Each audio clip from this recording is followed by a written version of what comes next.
Tell us about working for Governor John Connally. That was a great experience. I,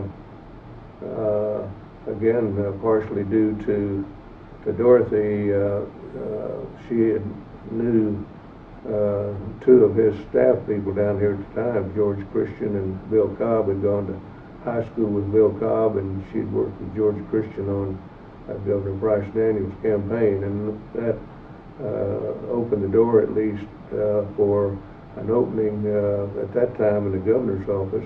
The Great Society programs were just coming down the pike, and the Economic Opportunity Act had just been passed, the so-called Anti-Poverty Act.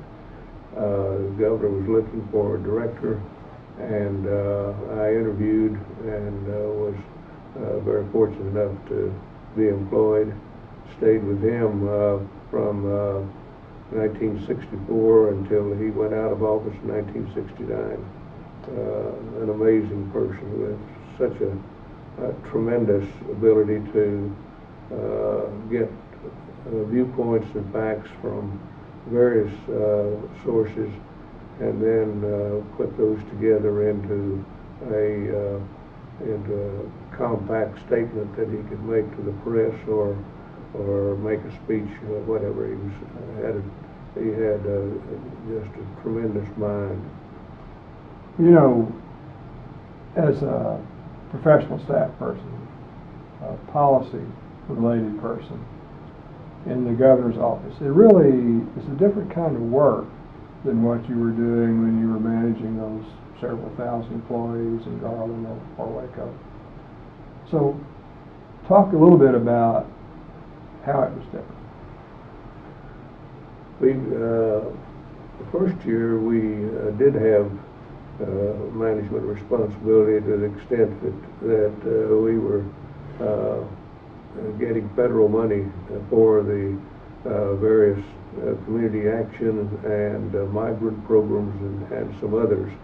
But the last 3 years with the governor was more in a staff relationship, making recommendations to him in regard to the new council of governments movements, which was underway, in regard to other urban matters. I was the only person on the staff that had any experience in local government, and so I naturally had a responsibility there and in working with the legislature on some areas, more with state agency heads that were concerned with local government matters.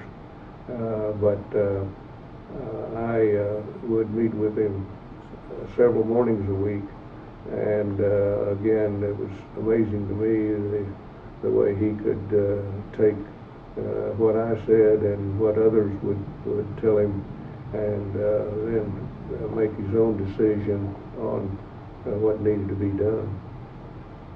Well, if you were the one person on his staff that had that experience, a direct experience in local government, I expect that you were more influential than most in shaping the governor's policy or his views toward urban management and these related issues. Is that a fair statement?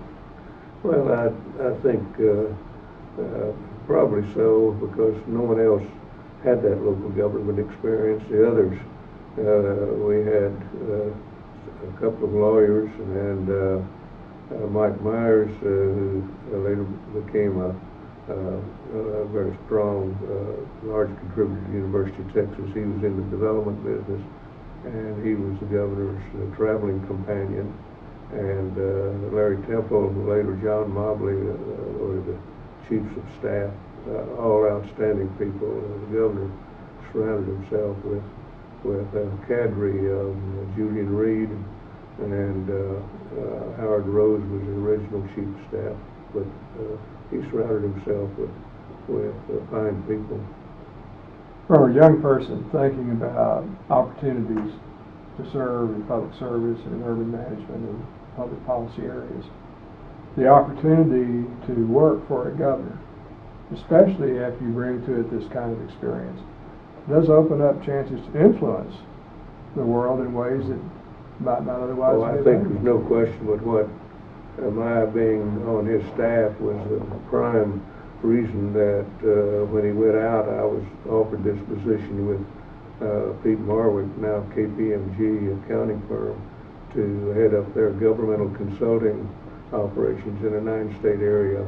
I would not have had that opportunity had I not had the aura of working with one of the strongest governors that the state has ever had, and one of the nation's, I think, finest governors.